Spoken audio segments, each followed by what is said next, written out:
let's begin. Mr. Haubenreich, let's start with you. Tell us in 30 seconds why you're running for school board and why you should be elected. Why I'm running for school board. I'm a father, former teacher, and education has been something that I've done for a long time, first in the classroom and later getting a master's of education policy. For me, it became too long to wait.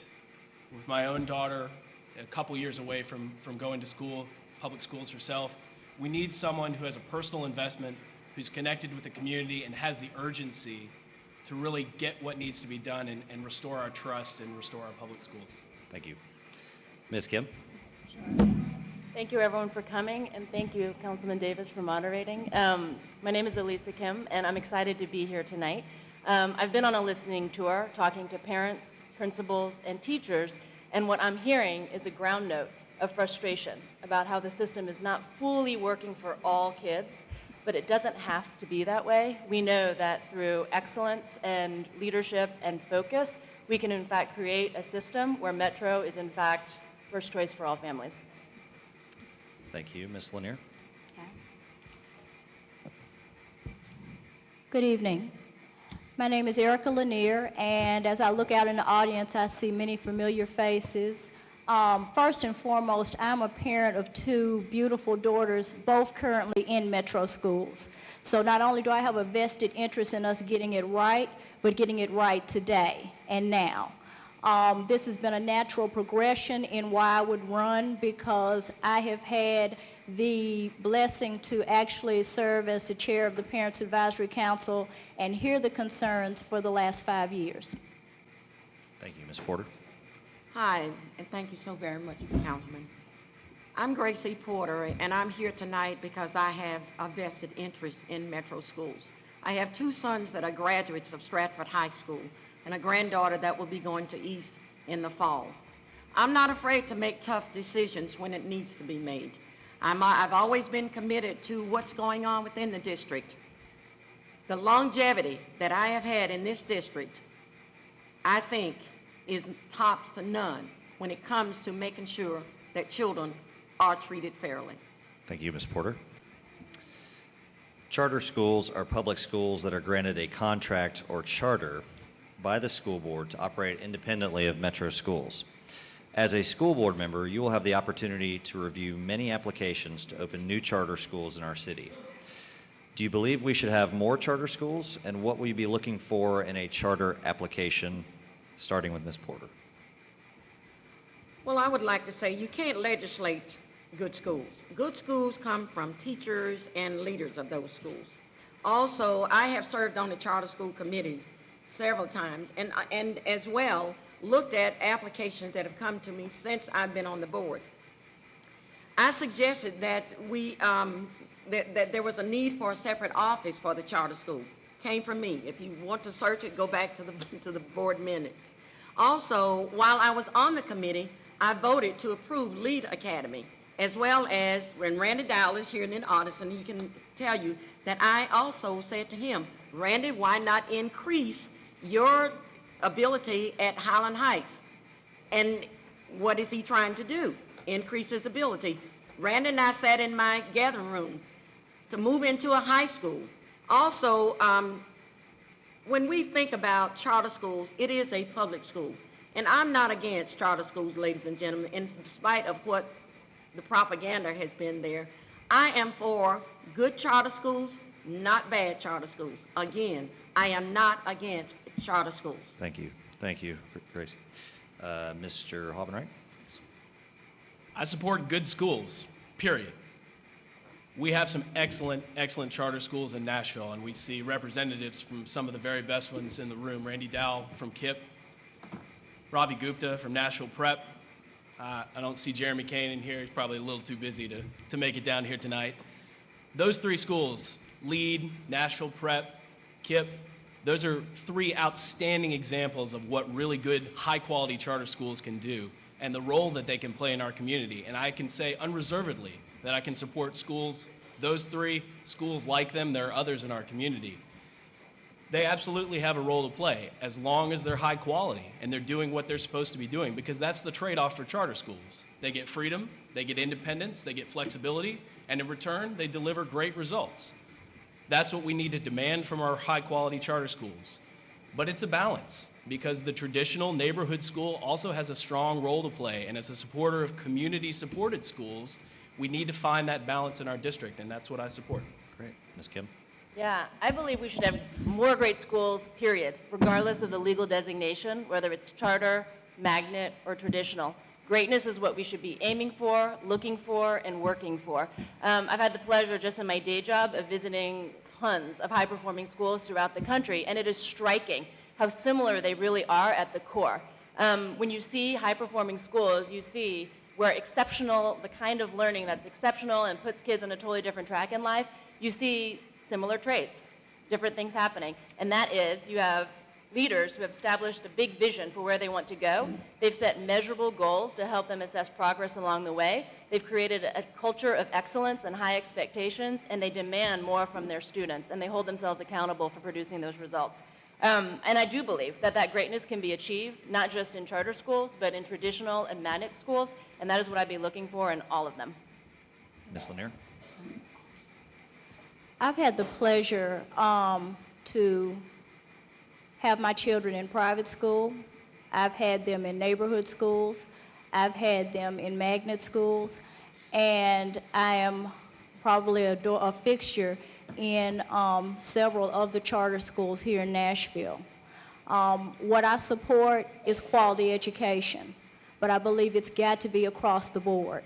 We have to afford the equity and resources in all 143 schools, bottom line, for our students, because the money may go to a charter school, but at the end of the day, that is still our child.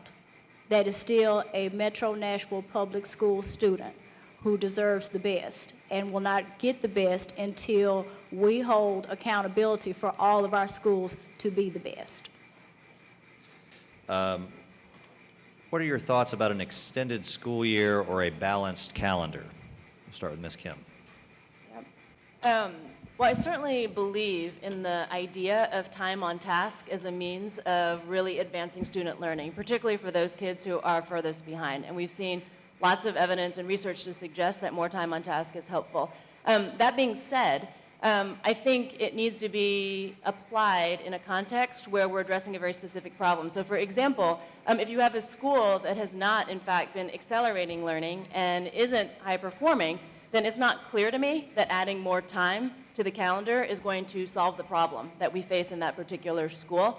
And so I think that the general construct of the way I would approach questions like this is to say, okay, what is the problem that we're trying to solve? And what is the root of those problems? And are our proposed solutions and interventions going to, in fact, solve it? Ms. Lanier? I had the opportunity to sit on the calendar committee for both this year and last year. And one thing that I can say in sitting in that room, I felt that we had parents, we had educators, but we were missing all the factors that we needed to really decide on if this is the time to go forward with a balanced calendar. Of course, you would think additional time, it's going to help our kids, but there's so many other factors that go into that. We have to look at how is that going to affect our bus drivers? How is that going to affect our cafeteria workers? How is this going to affect our secretaries? How is this going to affect our parents in terms of if they're going to have to actually provide transportation back and forth for these students? So it's not a decision that we can just say yay or nay. We're going to have to bring even more stakeholders to the table to make that determination. Thank you. Ms. Porter? Yes, I can speak from experience. I'm for a year-round school, and I tell you why. When children are away from school, away from the academic setting, they lose quite a bit of their academic experience.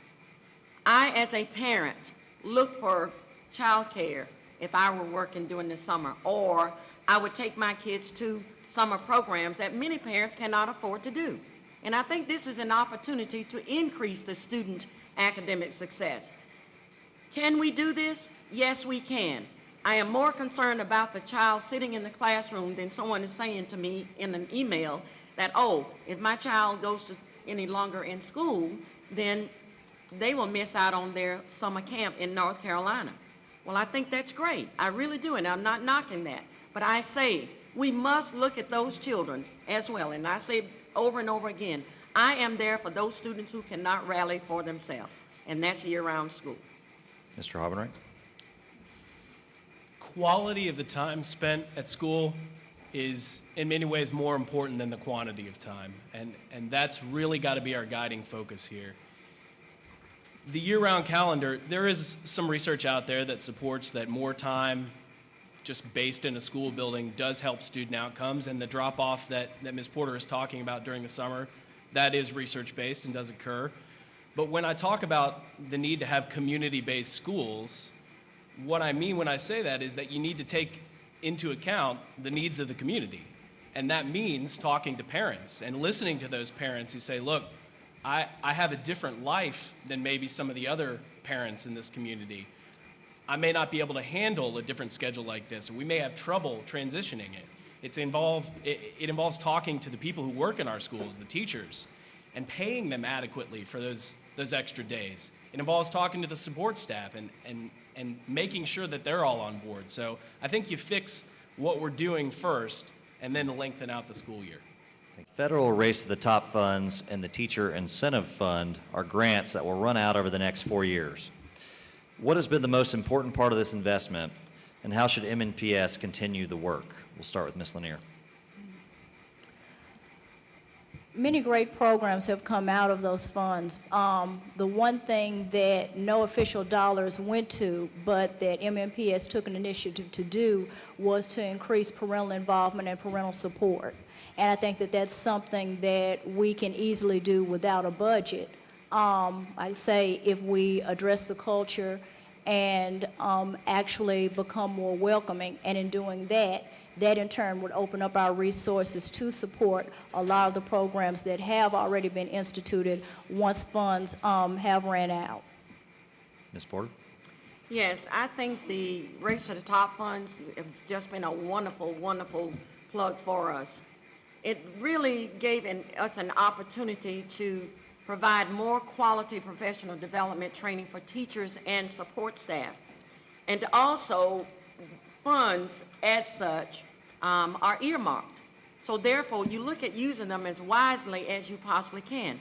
The jobs money, for instance, they were earmarked specifically for jobs, and we did exactly that. So when those funds run out, you have to look at what else can we do. Well, we're circumventing that by looking at the attrition of the employees in the district, those that retire, those that move away, those that get other jobs in other states, in order to help those individuals that we are saying we may have to lay you off instead. So I think this has been a great asset to our district. The professional development, again, has presented better opportunities, and also we have been able to develop systems for the schools, such as coaches in the classroom. Great. Thank you. Mr. Hobbenreich? I think the most important outcome of the Race to the Top race was the creation of the Achievement School District and the focus in Tennessee, finally, on turning around our lowest performing schools. We have some of them here in Nashville. There's a lot of them in Memphis. There's a few sprinkled around the state.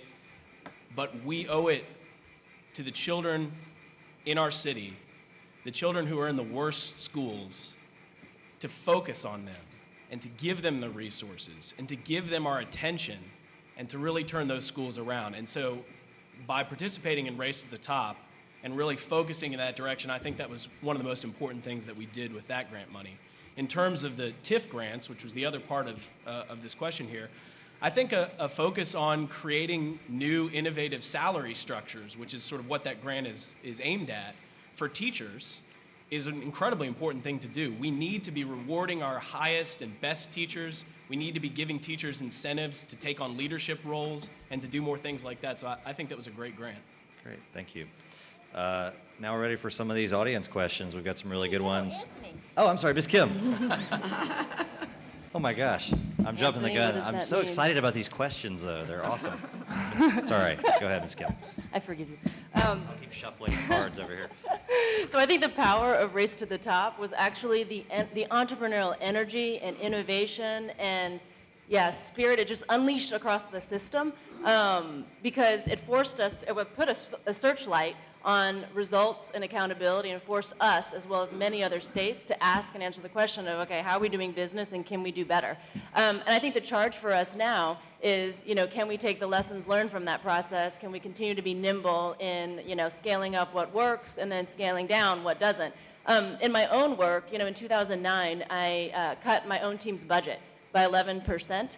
And still that year managed to grow the number of teachers we recruit by, oddly, 11% exactly. And so I think that what that tells me is that, and what was interesting about that endeavor was that the cutbacks actually inspired people to innovate and to figure out very quickly, what to cut out and then also what to scale up.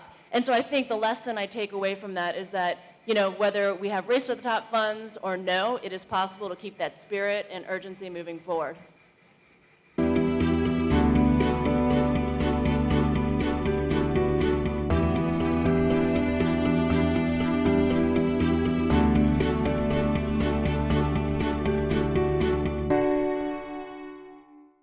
Mr. Pinkston, let's start with you. Tell us in 30 seconds why you are running for school district and for school board and why you should be elected.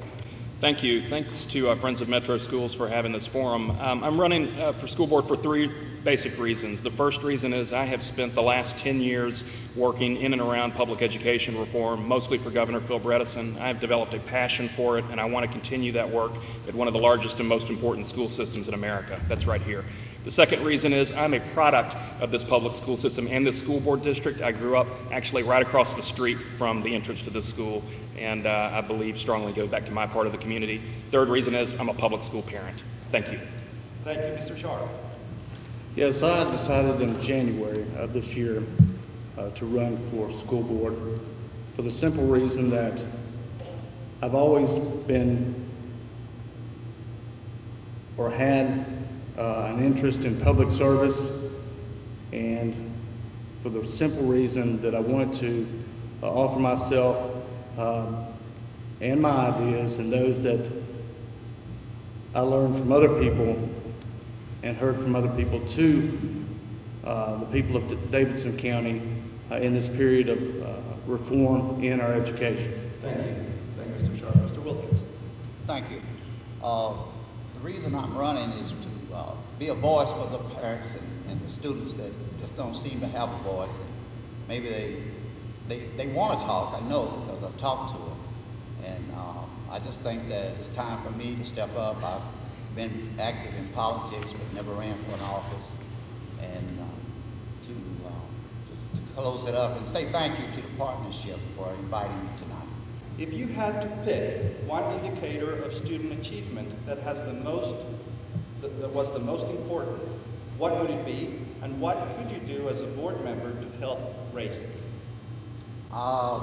Student achievement. I think that would be the highest priority. Make sure that our students do receive what the teachers are trying to teach them. Okay. Mr. Pinkston, please. Sure. We have been in America and in Tennessee for the last decade operating under a set of rules called No Child Left Behind. No Child Left Behind did some good things in as much as it got the public refocused on accountability in the school system, making sure that schools are performing and spending resources wisely. But No Child Left Behind has failed us in a number of different ways. And now what is happening in the public education system is we are refocusing on what really matters. What really matters is student growth. How much has a student improved his or her academic performance over the course of any given year? If we can create an environment where we're supporting teachers, where we're supporting the public school system, where we are maintaining a steady increase in student growth, year-over-year improvement, that's the most important thing, the most important indicator of student achievement is that growth. Thank you. Thank you, Mr. Pinkston. Mr. Sharp. Well, for me, the most important indicator of is the graduation rate. If we send our children to school in this district for over 12 years, that should be the goal. And I think it is, it always has been. But we have to make sure that our kids, your kids, my kids, and all the kids of the people in the district get through high school so that they can start life and have a chance to succeed at whatever they wish to choose. A support employees union and the director of schools, Dr. Jesse Register, have been engaged in a very public disagreement about whether Metro schools should have signed a memorandum of understanding with the support employees union. What are your thoughts about that issue, and what is the role of a school board in that dispute? I very much respect SEIU and also Dr. Register. You know, when you talk to both sides, you get very different stories about what happened and what the circumstances were around that disagreement. I think the biggest problem that we've got right now between those two, between that organization and the central office, is there is a very serious lack of trust. One of the things I learned from working in state government and working for Governor Bredesen, if you cannot trust, if there's not mutual trust and mutual respect between both sides, then it's going to be really hard to get something done. I don't claim to know all the details of what happened historically, but I think one of the things we need to do, the next school board needs to focus on, is rebuilding trust in that relationship and helping do what we can to protect support staff best we can. Mr. Sharp, your thoughts? The chairman of the school board put out a letter and advised that the school board basically didn't have a dog in the fight.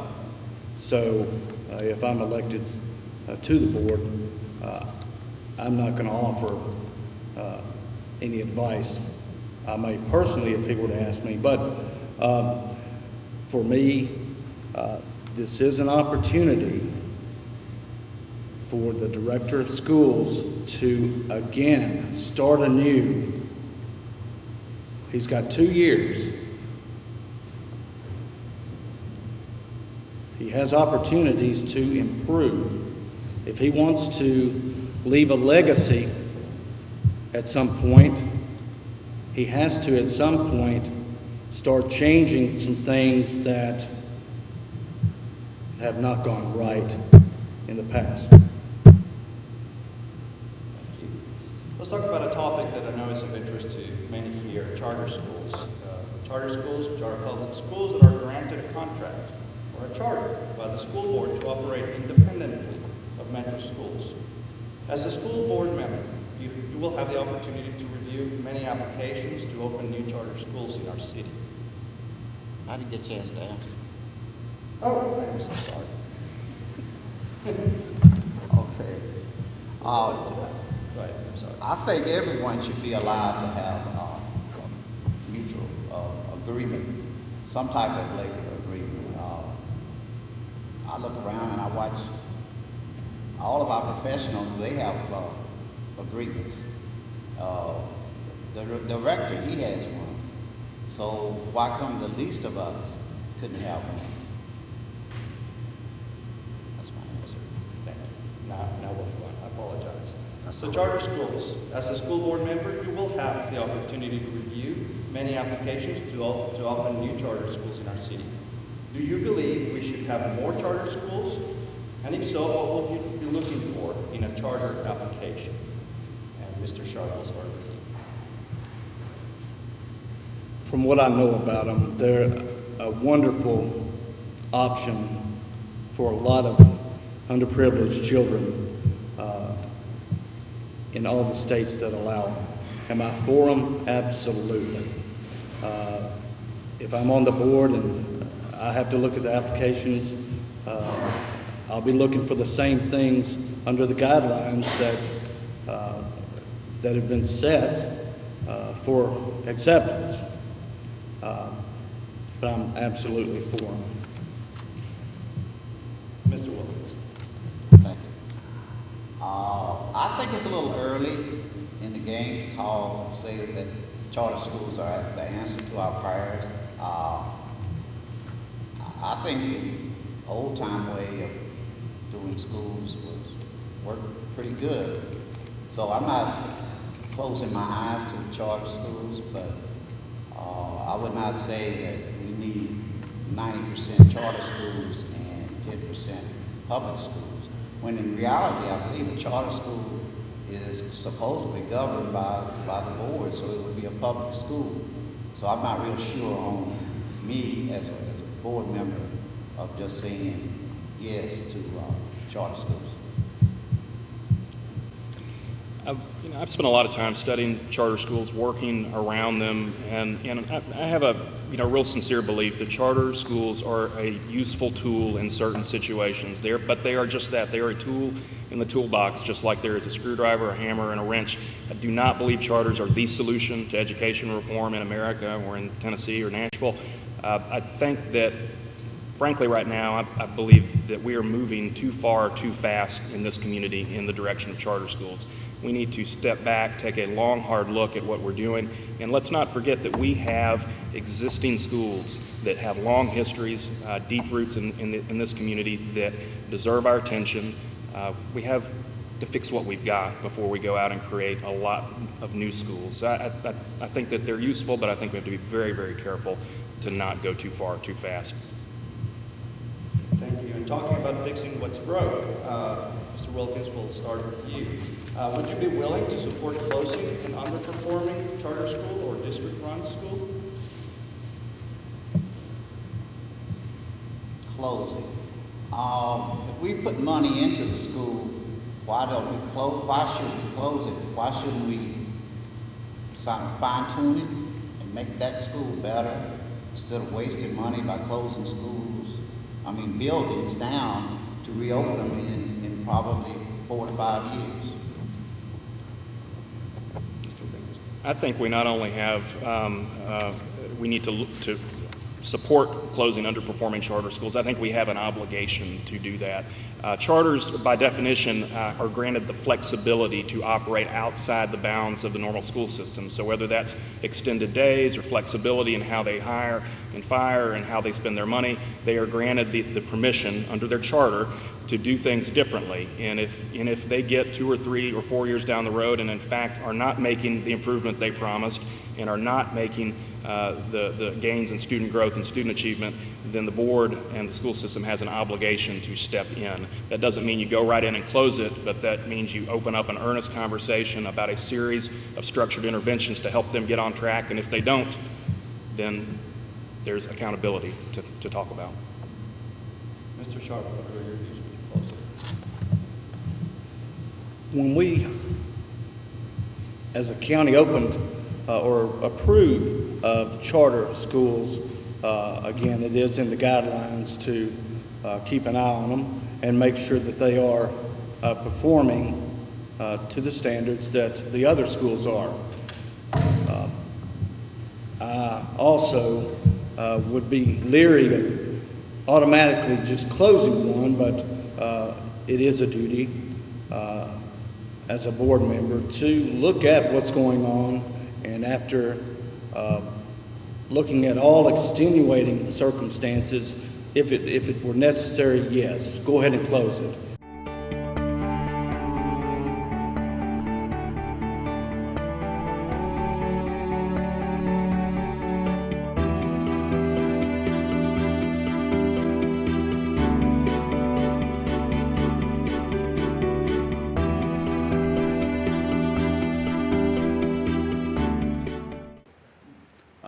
Mr. Delosier, we will start with you. Tell us in 30 seconds why you're running for the school board and why you should be elected.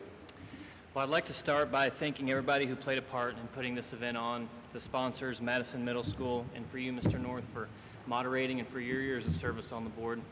Aside from being a business owner, which will provide, I think, a very valuable skill set to the Board of Education, first and foremost, I'm a parent. I'll have children in these schools for the next 20 years. I have a lot of skin in the game, and that's who I'm going to advocate for, is for families and children who are in the schools now and in the future. Thank you. Mr. Lee? My name's Fred Lee. I'm running for 3rd District School Board because it gives me an opportunity to give back to a community and to a school system that did more for me than I can ever repay.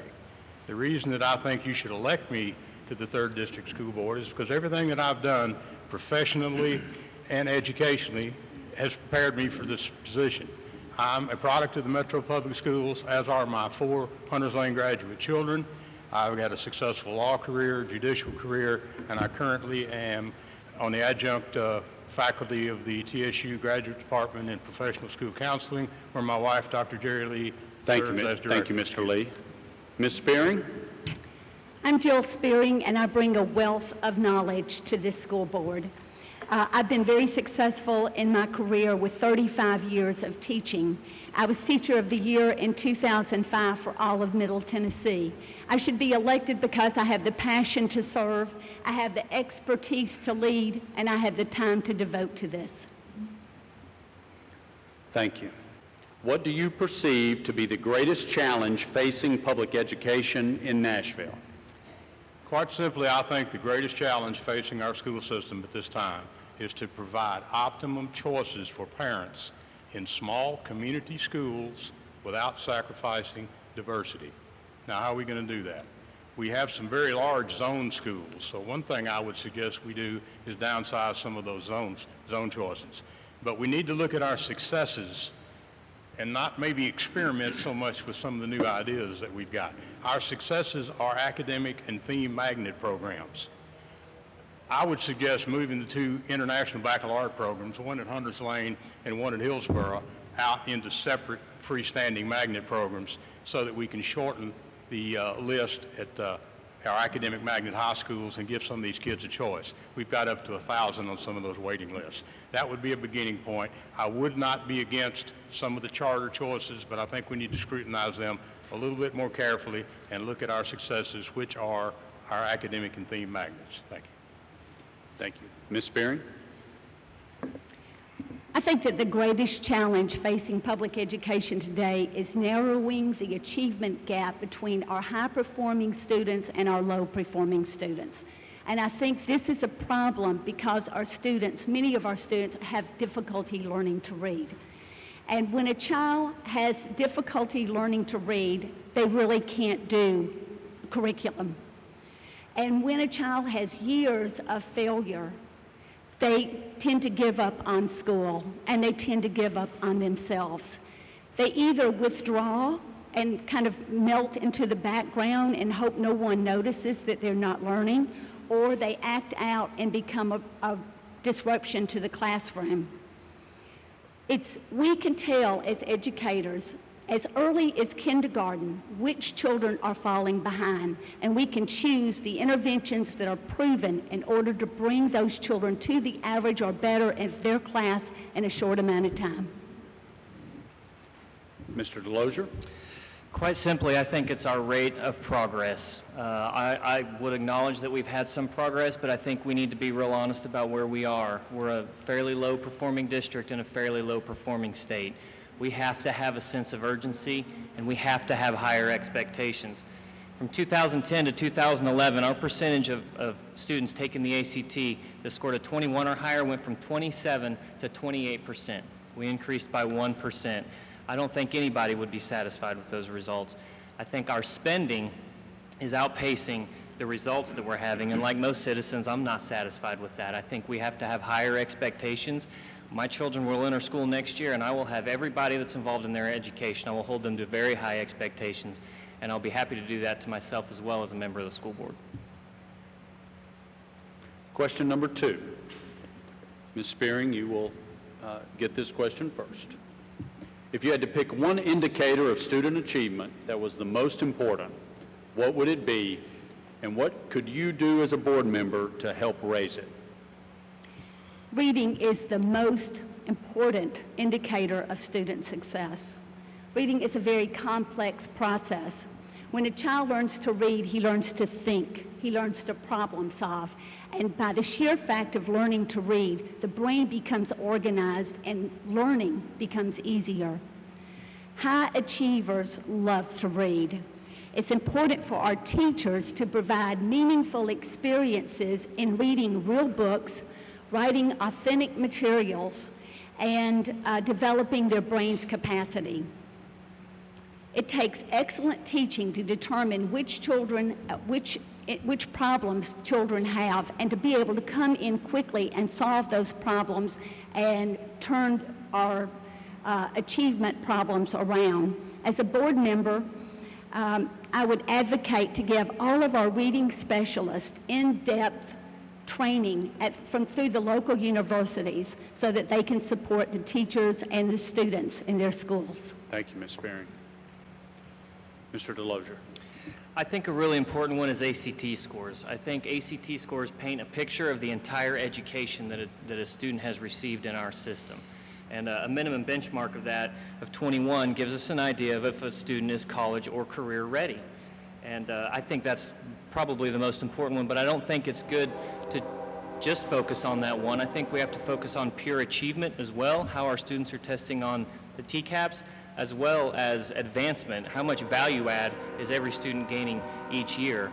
I think as a board, that's a kind of a three-dimensional dashboard that we need to hold our director of schools accountable to, and we also need to prioritize our spending based on those dimensions. Mr. Lee. Since I think we're headed toward national standards, I think the ACT score or the SAT score is our best measure of achievement.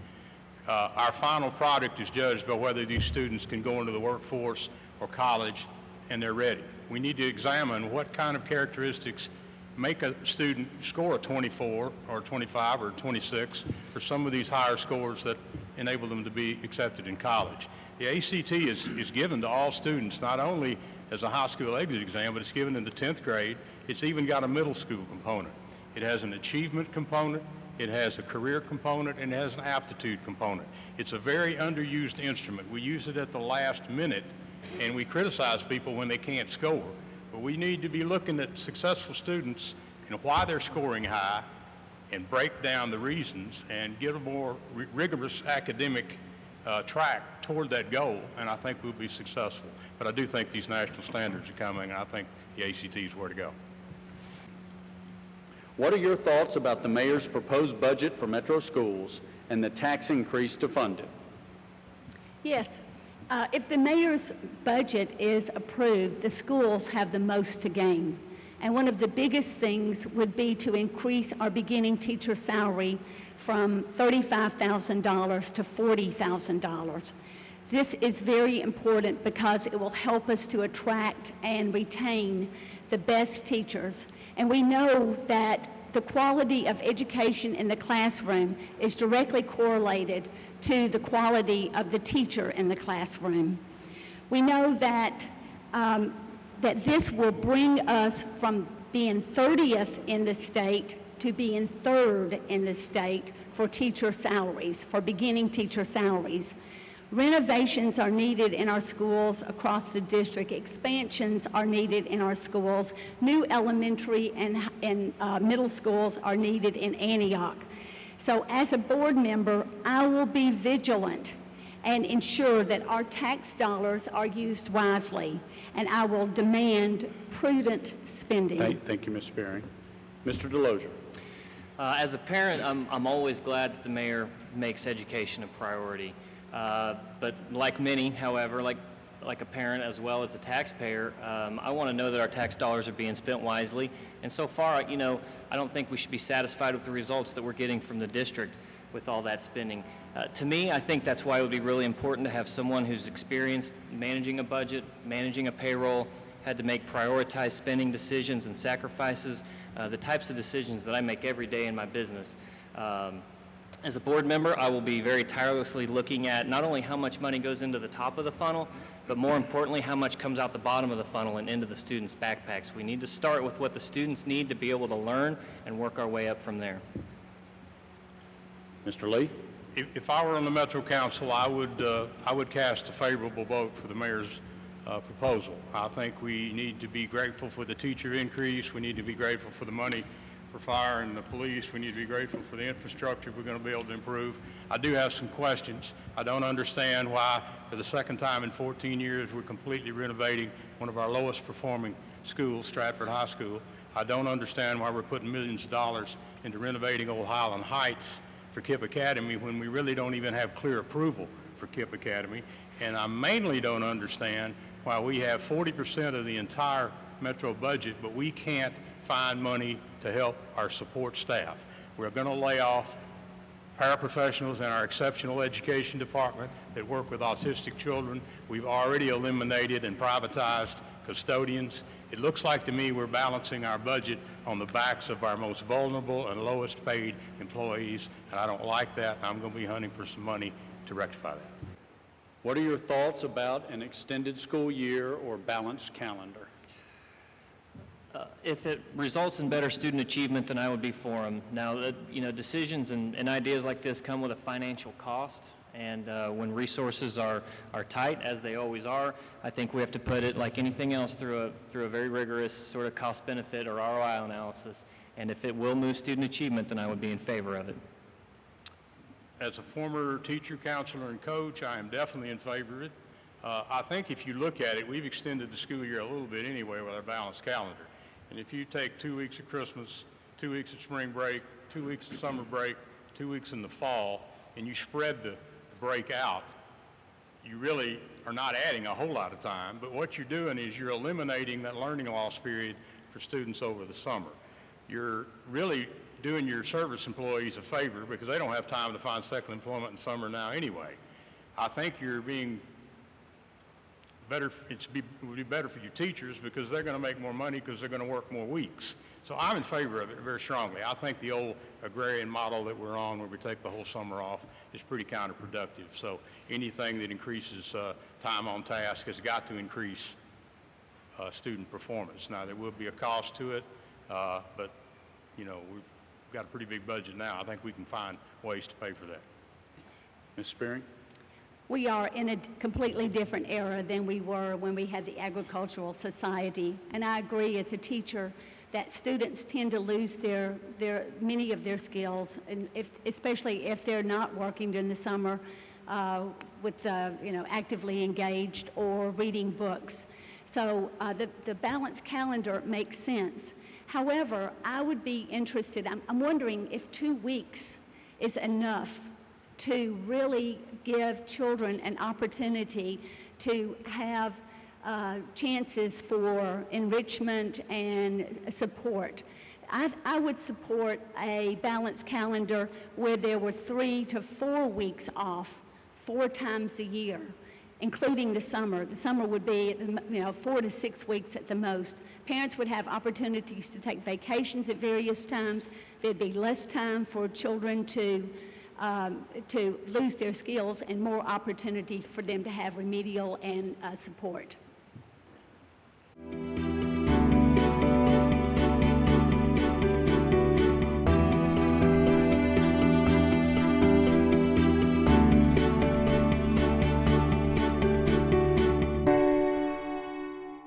So let's begin.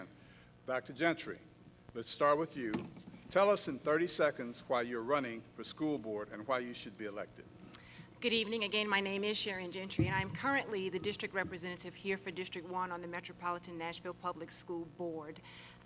I want to continue to serve in this capacity, to serve the students of the district, the staff, and the faculty, and to continue to develop with the members of the board policy and infrastructure to help to guarantee quality educational opportunities are available for all of our students, regardless of the area that they live in, the district in which they reside, because we do here serve all the students of Metro Nashville Public Schools. Thank you, Ms. Gentry. Mr. Kendall. Yes, I'm Ed Kendall. I've been a member of the Board of Education now for 27 years. I've served in several districts by number because they change them every so often. I'm a native Nashvilleian. I grew up in public schools here in Nashville. I attended Pearl High School, graduated Tennessee State University. I want to serve on the school board because I think my spirit offers a special element to the Board of Education. I have time. I think I've demonstrated commitment, and I certainly have courage. to do what is right for children of the city. Thank you all. Now let's move into the questions developed by Friends of Metro Schools. Audience members, remember to write your questions down on the cards provided. Question 1 for Mr. Kendall. What do you perceive to be the greatest challenge facing public education in Nashville? Well, I think parental funding has always been an issue, adequate funding. But I think the most important issue that faces us now is the achievement gap. I've been on board 27 years, and I've seen the same achievement gap exist for those 27 years. I reminded people that if we just close just 0.5% the number of years out of the Board of Education, we would not have achieved that. I think that is the most important issue, and I think we have to do that in the context that we maintain diversity in all of our schools. I think that, too, is a very great challenge. But I think closing the achievement gap and at the same time providing a high-quality education for all children, not just children in certain parts of our community, but all parts of our community, is a priority and one that I intend to keep running about. Cedric? I would say disparity, and 27 years is a long time to be wrestling with the issue, and it's an issue that does still remain. And in the past 4 years that I've been in the room for disparity, not just in achievement gaps among students by race, achievement gaps in students by socioeconomic status. There's also a gap of disparity in the level of options and educational options that are available across the various areas of the district. So in the past 4 years, we have seen reform take place. I've been an active part of making some very tough decisions with regards to budget, with regards to allocation of resources to ensure that we're doing things in the areas of reform, in the areas of academic achievement, to lay a foundation and establish an infrastructure to start to work on those issues. And we're starting to see some progress. It's not happening at the rate that we'd like to see it, but that disparity that exists today is one that will be and remain the biggest issue that we have to face as a board. Thank you very much. Mr. Kendall, the current director of schools contract will expire within the next 4 years. If the school board needs to search for a new director, what will you look for in a candidate, and how will you hold him or her accountable? Well, I think there's several things we need to look for. First of all, we need to look for a person who has a strong background in the education reform. We need also a person who has the ability to delegate responsibility, not be a dictator. A person who has a sense of urgency in closing the achievement gap. A person who has the courage to withstand political manipulation that is contrary to the welfare of all children and all stakeholders in the city. And I think that's a very important characteristic that a director of schools should have. And also a commitment to create a culture in the school system that truly believes that all children can learn regardless of background at a very high level. Hold them accountable. I think we have to have clear indicators and measures and goals, and hold him accountable, he or she accountable to those measurable goals. Okay, Ms. Gentry? I would agree that the experience is important. I would also not want to ignore the fact that we have a current director of schools that has started a very solid reform effort. We are, and I think with that experience that we would be looking for is someone who can build upon that.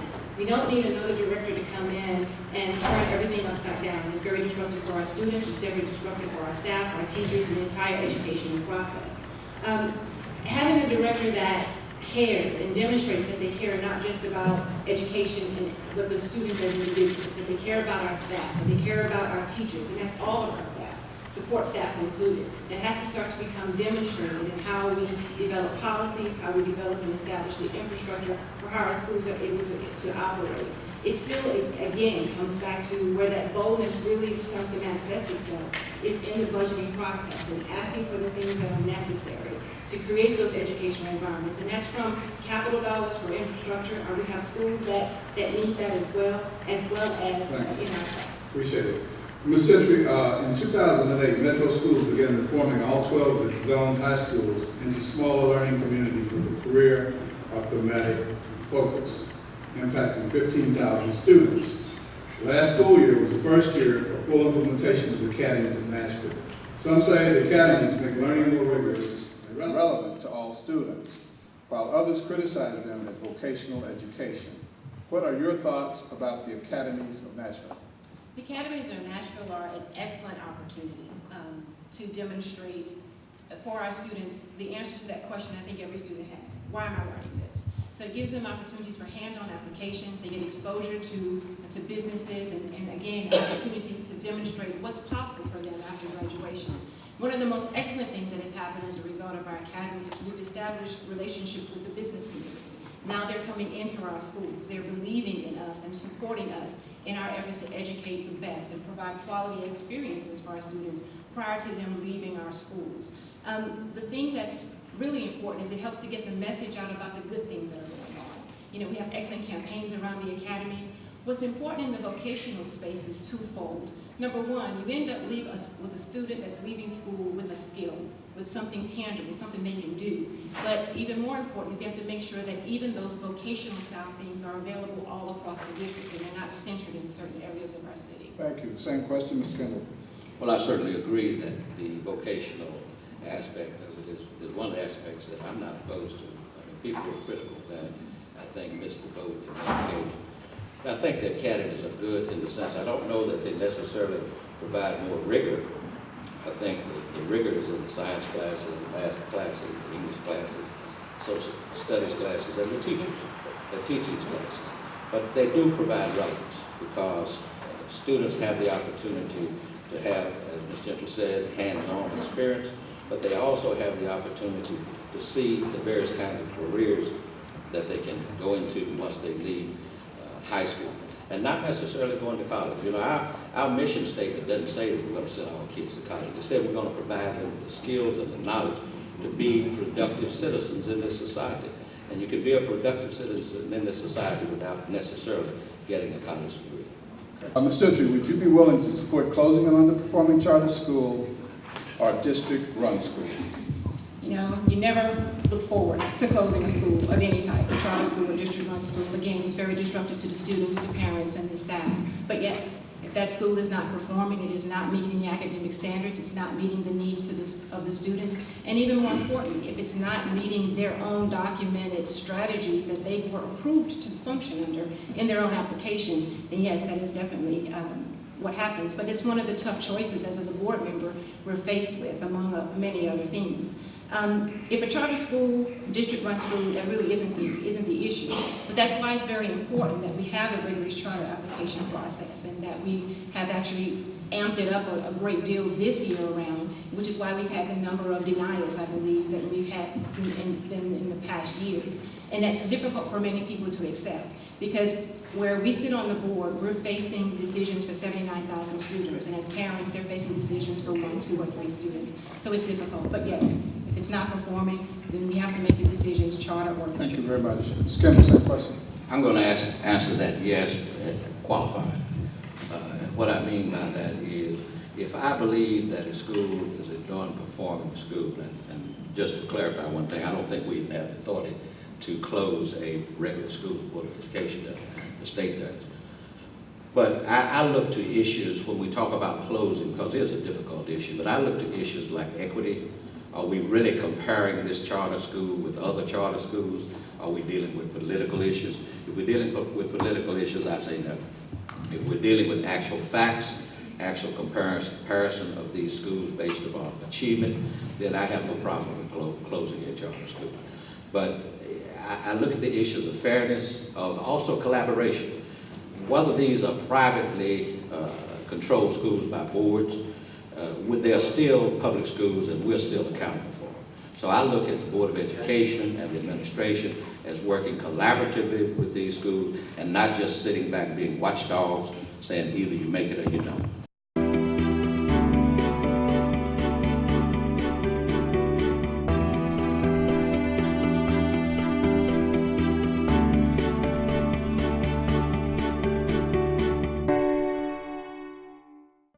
Let's start with you. Tell us in 30 seconds why you're running for school board and why you should be elected.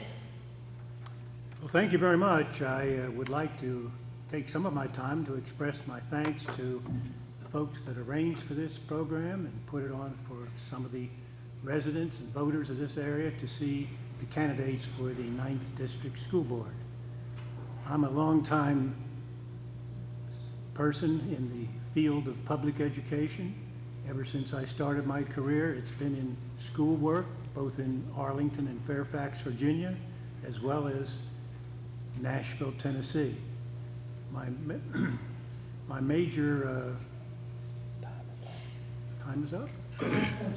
Well, gee, I was just getting started. 30 seconds goes by really fast. Mr. Crafton, could you tell us the same thing, why you're running for school board and why you should be elected? Thank you. It's so good to be here in my alma mater. I graduated here and the reason I want to be elected to the school board is because I know what a good education you can get in the public system, because I went to Gower, Bellevue, Hillwood. I got a full scholarship to Vanderbilt University, and that was because I had a great public education, great teachers. I think that we can do that again if we make some of the changes that you're going to hear me propose tonight. And so I look forward to being able to talk with you further. Thank you. Ms. Dolan? Thank you, Beth. I'm Margaret Dolan, and I'm going to work hard to represent the families of District 9.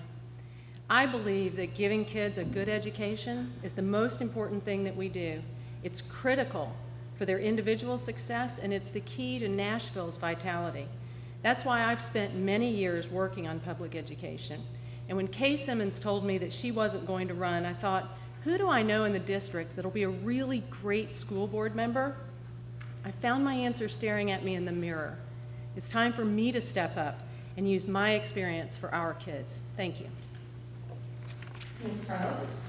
Hi, my name is Amy Frobe, and I'm the parent of 2 children at Gower Elementary School, where I served as PTO president last year and have logged countless volunteer hours. I'm also an attorney, and I currently work part-time for Room in the Inn as a grant writer, which allows me a lot of time to devote to this position. I'm running because I have a vested interest in our schools and because I would like to be an engaged, accessible representative for our community. And finally, Mr. Osborne. Thank you. The passionate voice you hear tonight is mine, because we're talking about my life's work, 40 years in education. I've taught over 1,000 students and student athletes. I've worked on 3 levels of education. Started in the junior high school in Memphis, moved to a high school, moved to 2 Southeastern Conference colleges. And even today, I run a business here in Nashville working with kids using my teaching skills and my knowledge about the game. I am well educated and know problems and how to fix them in regard to education. In 2008, Metro Schools began reforming all 12 of its zone high schools into smaller learning communities with a career or thematic focus, impacting 15,000 students. Last school year was the first of full implementation of the Academies of Nashville. Some say the academies make learning more rigorous and relevant for all students, while others criticize them as vocational education. What are your thoughts about the Academies of Nashville? Mr. Osborne? What little research I've done has all been positive. Of course, when I was teaching years and years ago, the vocational training really consisted of kind of working on cars. But there seems to be a lot of time and effort here to expand the program, which is good. I know there's someone down there running and paying a lot of money, so we should be doing a very good job. I think overall there's a lot of good programs here. The magnet schools are good. I know I have a next door neighbor, his son graduated from Martin Luther King, and he's going to NYU, so that's good. So I have no problem with the academies. The only thing I ask the business people to do, since you've been behind it, make sure when these kids graduate, you hire them. You know, sometimes as business people play that big hat, no cattle role, and they won't step up when they need to. Also, we need to look at our average student and make sure there's an avenue for them, because they can't get into magnet schools. So you parents out there with students who are average but will probably go to college, I'll champion your cause. Mr. Bogan? Yes.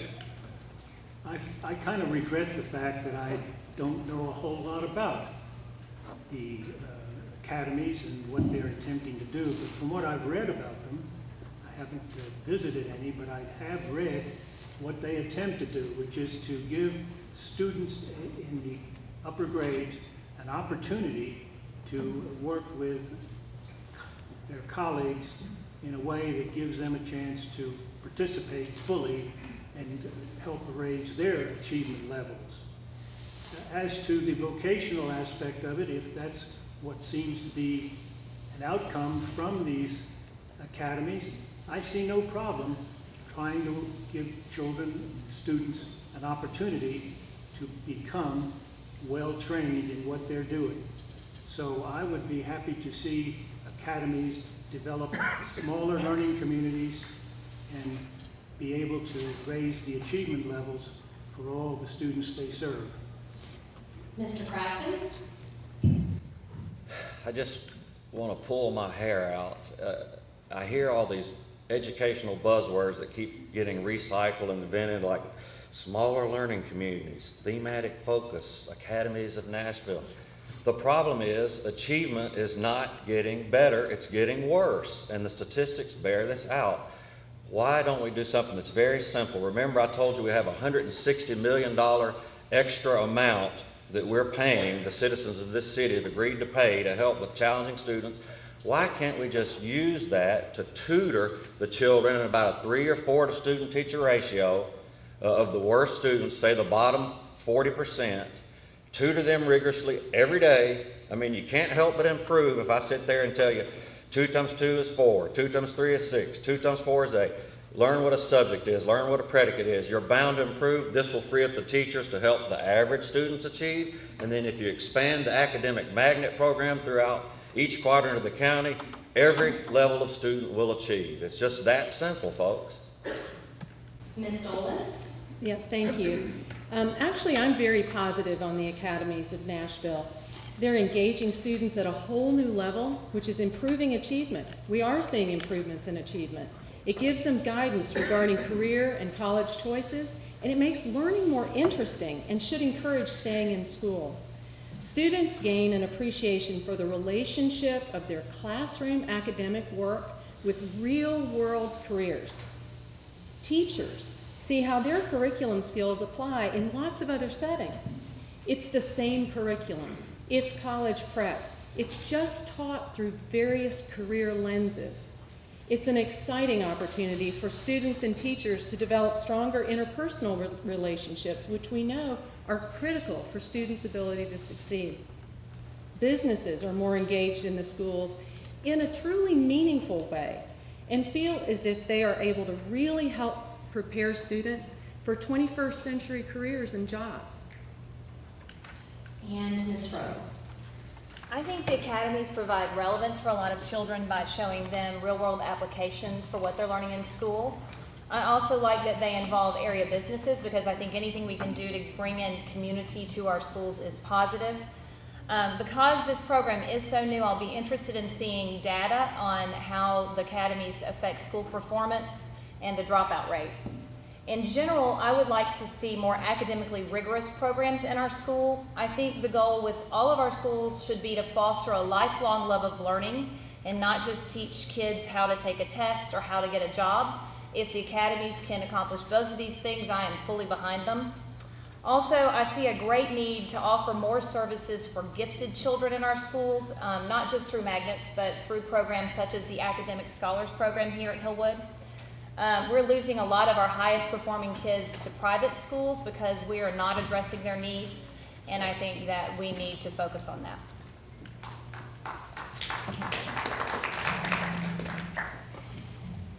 What are your thoughts about the mayor's proposed budget for Metro schools and a tax increase to fund it? Mr. Bogan? I think the mayor has done this community a great service in the way he has managed to present a budget that's within our means. There's been no tax increase in this city for 7 years. Now, there was a lot of opposition. I sat through the 90-minute sessions for each group, some for and some against the tax increase. I was there listening to all of the arguments, pro and con. I believe the mayor has done a good job of explaining his proposals and giving the community an opportunity to improve their schools with salaries that will be $5,000 higher as they recruit new personnel. We've heard a lot about recruiting good teachers, and I believe that's one way to do it. The fact that the mayor has done this at some political risk is a testimony to his good management of the city. I disagree with those who say that the city cannot afford this tax increase. Mr. Crafton? Well, you know, I'm okay spending money on education, what it takes to do the job, but what I would like to see is a little accountability. And I'll run through the numbers again, and I know people's eyes glaze over, but Nashville schools were already the third highest amount per pupil in the state before the $40 million or so that was added the other night. So it may be second, it may be first, I'm not sure.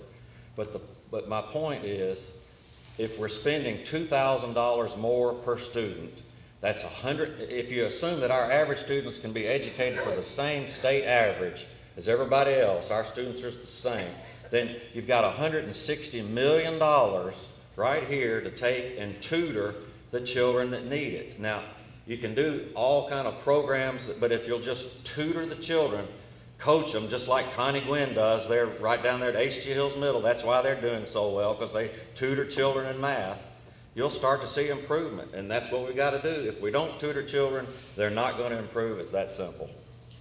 Ms. Dolan? Yes, I'm a CPA. Some would call me a recovering CPA because I'm not in public practice anymore, but I've worked on a lot of budgets. And I'm not somebody who thinks that you solve problems by just throwing money at them without a strategic solution. And we must demand accountability for spending, included a demonstrated return on that investment. We're asked to make that investment as taxpayers. It's interesting, I think, that one of the reasons why we need an increase is due to increases in student population. And most urban systems are actually losing students. We're gaining. I'm in favor of pay for teachers, which data show are the most critical factor affecting student success. It's important that we invest in strategies to retain and attract the very best teachers and compete for them with other systems. In fact, our starting pay was 30th in the state before this change. Now we're going to be third. We will, in fact, be able to attract the very best for our kids. Ms. Froh? I really don't feel qualified to talk about whether a tax increase is appropriate, but I do applaud the mayor for taking a step in the right direction. I think providing more funding for our schools sends a clear message that we are making education a priority, and we must have necessary resources in our schools for them to thrive. I am happy that we're increasing starting teacher salaries to $40,000 because, as Margaret mentioned, that increases our status in the state from 30th to 3rd. I also think along with this, we need to make sure that our teachers have the support that they need in the classrooms to teach effectively. And so I'm concerned about decisions such as the recent one to cut 130 paraprofessionals from our classrooms. I also think that we need more resources for capital improvements. A lot of our schools are deteriorating, and I think we need to be creating environments for our children that are conducive to learning and welcoming. Mr. Osborne? The budgets are usually a result of past sins, and of course this city has sinned a lot lately. Let me go to the school budget. See, the issue is not how you're going to pay teachers. I mean, we're always going to pay teachers. The issue is, what are you going to cut? I was very surprised to see they couldn't find anything to cut. Well, I'm going to give you 2 examples now. Number one, we don't need any consultants coming into this town with some dog and pony show. You know, the issue is teacher training. We have the teacher of the year down here. She should be involved in the summer with these young teachers, mentoring these younger teachers. She's a veteran teacher. That's how I learned. When I first started teaching, I taught with a couple of guys out of World War II. They had their GI Bill, got their degree, and those guys knew to handle people.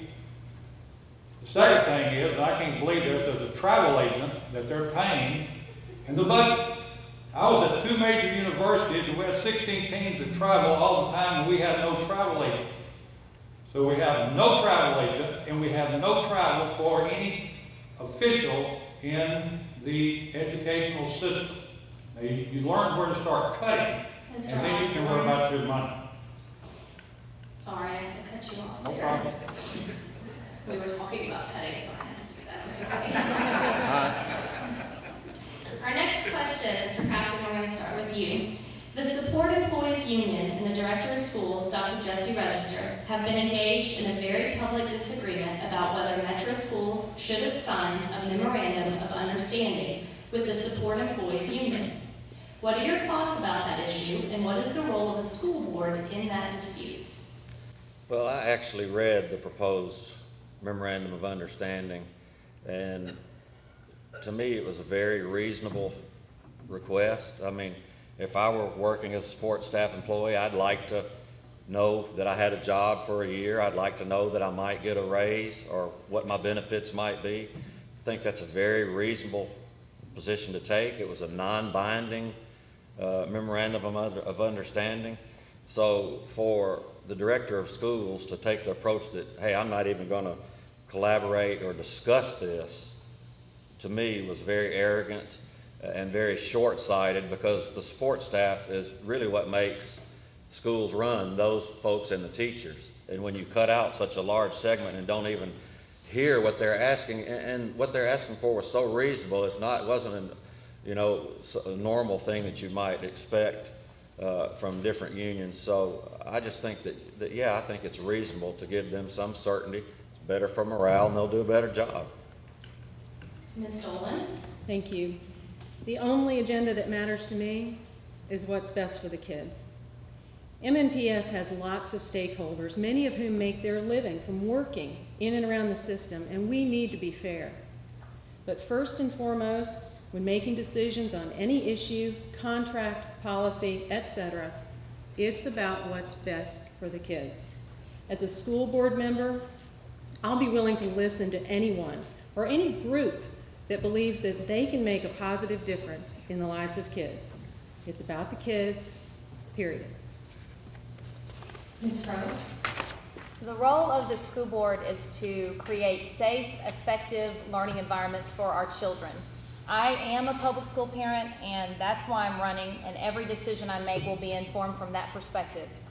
For this reason, I would support an MOU or an agreement like it that sets clear expectations for everyone.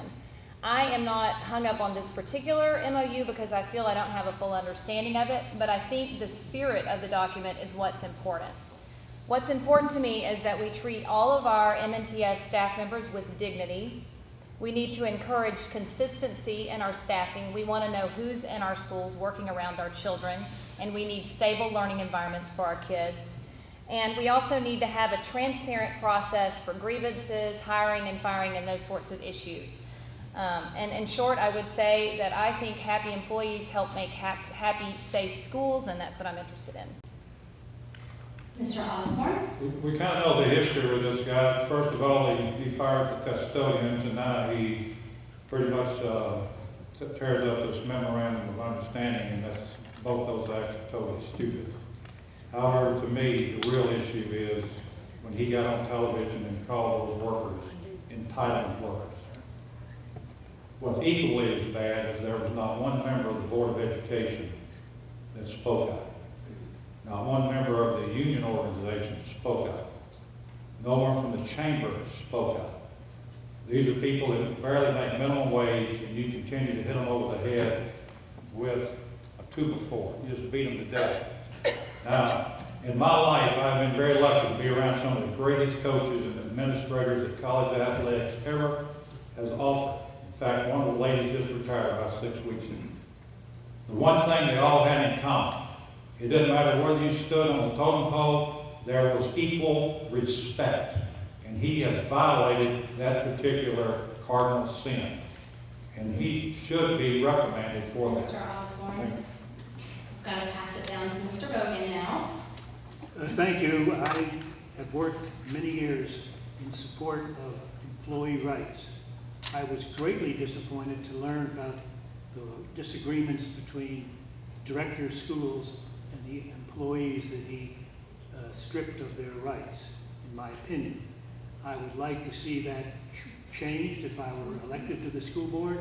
I would work with my other school board colleagues to find out what we could do to rectify this situation, or find out more about why he did what he did, because that's not clear to me, although I'm sure he felt he had good reasons. I don't know what they are, but I would like to see this dig in and to find out, because that's a very important matter for us as school board members to deal with. The Federal Race to the Top funds and the Teacher Incentive Fund are grants that will run over the next 4 years. What has been the most important part of this investment, and how should NMPS continue to work? Mr. Bogan?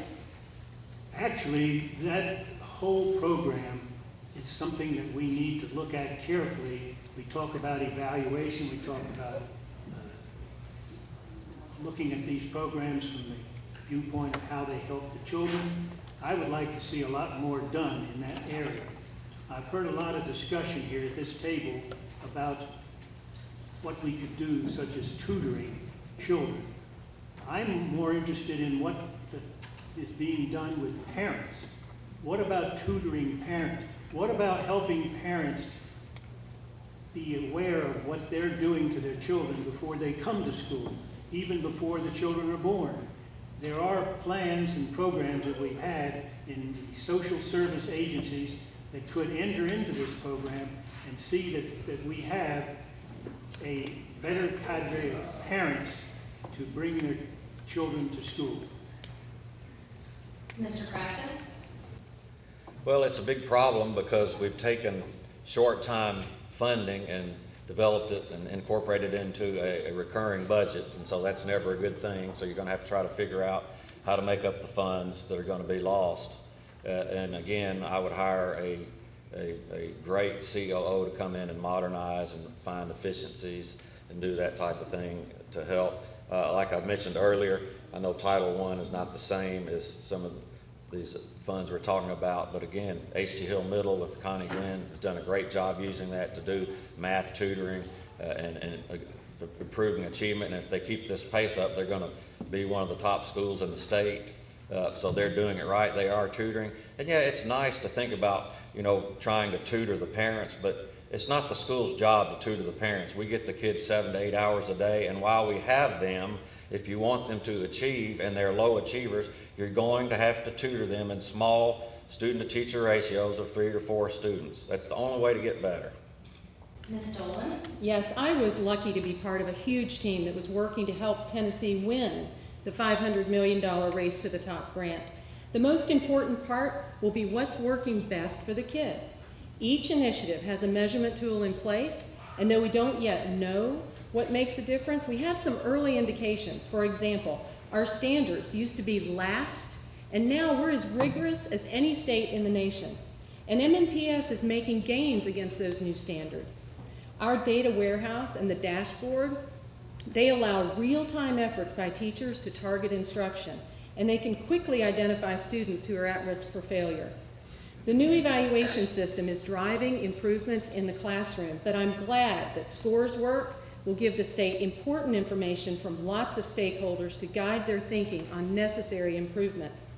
And we're turning around the lowest achieving schools through the Innovation Zone, and I'm on the leadership team for Community Achieves, which is developing community schools. We need to rigorously evaluate results of programs before seeking out replacement fundings, scale up what worked, and stop doing what didn't. Ms. Rowe?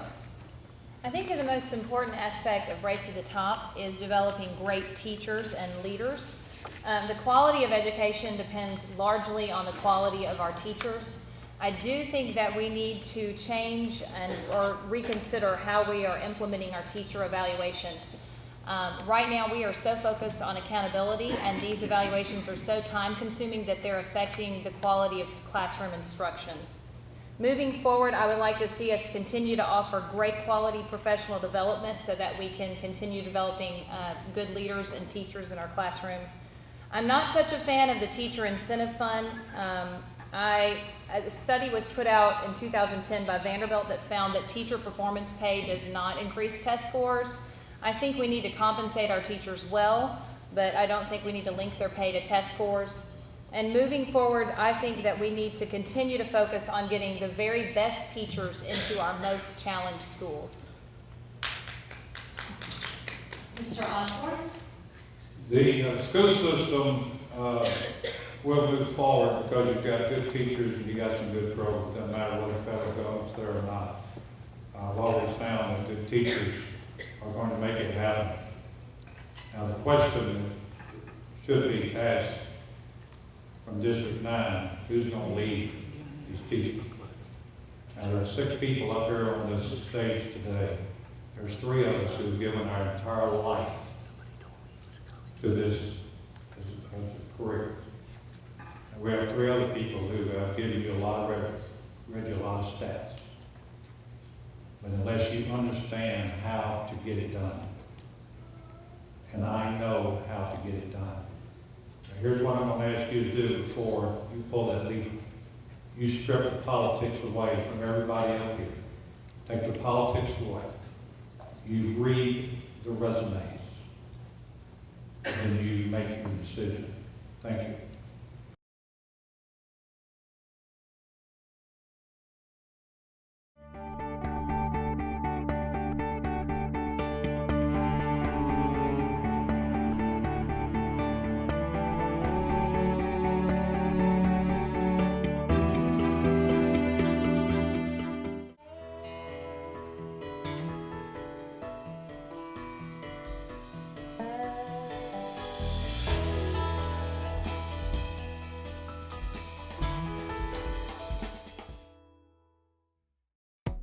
In Nashville, Tennessee, the public school system and the business community are partnering on an unprecedented scale to transform high school education. The goal is to provide relevant, hands-on learning that prepares all students for college and an eventual career.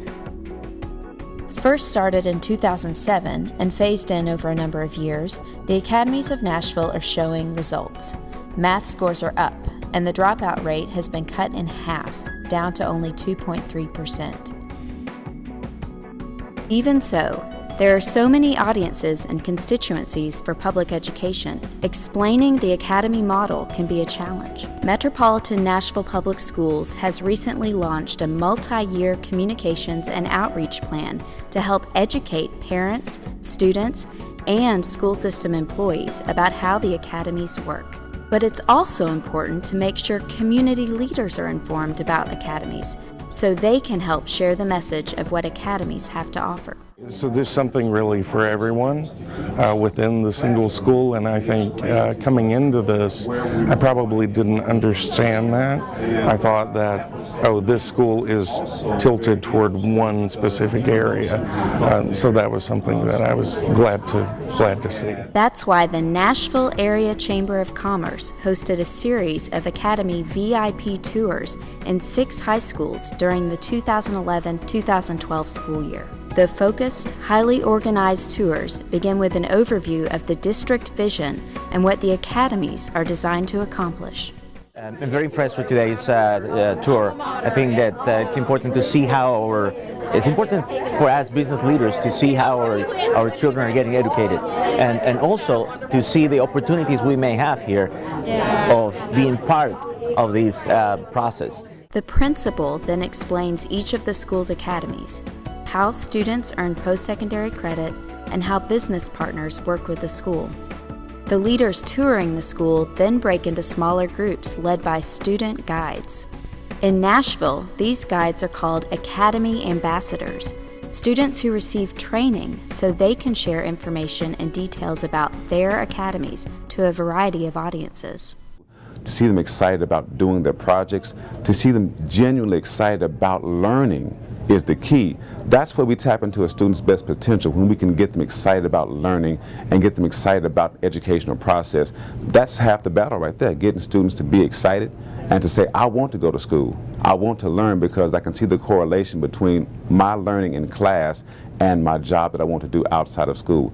The other piece was to have students who actually could articulate what they want to do after college, that they want to go and enroll in a college and then get a skill and get a degree and learn how to do a particular job. The Whirlwind Tour allows participants to see each of the school's academies and interact briefly with teachers, business partners, and students. More than 200 state and local elected officials, as well as community leaders, attended these Academy VIP tours. These participants included state legislators, city council members, school board members, members of the Chamber's board of directors, faith community leaders, neighborhood association presidents, and PTA and PTO presidents from nearby feeder schools. The tour concludes with the chance for participants to ask questions about what they've seen. The bottom line is, 90 minutes after first arriving at the school, a group of influential community leaders are much better informed about the Academy model and are able to share what they've seen with others in their network. When I was in high school, there's actually no comparison today to the time I was in high school. The fact is that we had good teachers, we learned, and a lot of us were successful. But we did not have the opportunity to touch and feel or see our future. We had to wait until our college years or beyond to do that. We never had that opportunity in high school. The fact that these students have that opportunity gives them the head start to be successful in their chosen life fields. I think the thing that I'm most excited about is to see young people excited about their own education, and theme-based learning is certainly the type of learning that engages students in real world and their own interests. So I'm really impressed how far Glencliff has come in this process. We've come such a long way, and as an experienced educator, 46 years in education has given me a whole new spectrum as to what our students are getting today. It's exciting, it's exhilarating, it's exuberant, it's everything that you can imagine. The Academies has been such an impact on our students and letting them feel good about themselves and which direction they need to go. It's awesome. It's awesome. Only if I could have had this 40 years ago as a teacher. It was wonderful, wonderful.